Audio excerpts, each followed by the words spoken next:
In today's video, I'm going to teach you how to build a GTD system in Notion. Get ready to streamline your productivity by setting up this efficient system right within Notion, a powerful tool that blends your tasks, notes, and projects all in one place.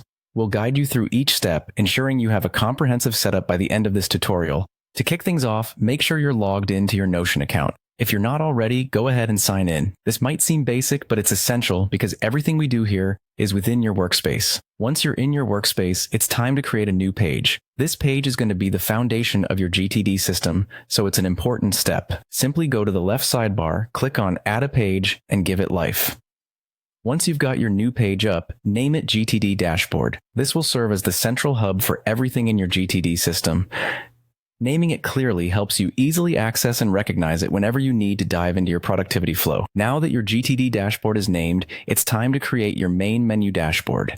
Think of this as your navigation panel that will guide you through all your GTD components. Here, you can use headings, links, or icons, whatever helps you visually organize your system in a way that makes sense to you. The next step is to create a database titled Inbox.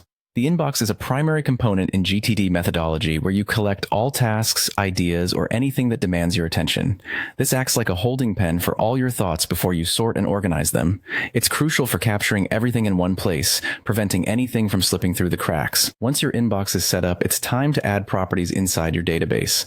Properties are like categories that help sort your information. In Notion, this could be dates, tags, or any other property that will help you categorize and prioritize your incoming items effectively. After your inbox is squared away, create a new database for projects. This is where you'll track the tasks and objectives related to your larger goals. Make sure to include properties relevant to your projects, like due dates, status, and priority levels, so you have all necessary data points at a glance. Finally, you can consider adding more databases to your GTD system if there's anything else you need to manage. Typical additions might include databases for references, a tickler file system, or someday maybe lists. Customize it according to your workflow and needs, ensuring that your GTD system is tailored precisely for you. And there you have it, a streamlined GTD system built right into Notion in just a few minutes. With this setup, you're well on your way to maximizing productivity and staying organized like never before. Thanks for tuning in, and happy organizing.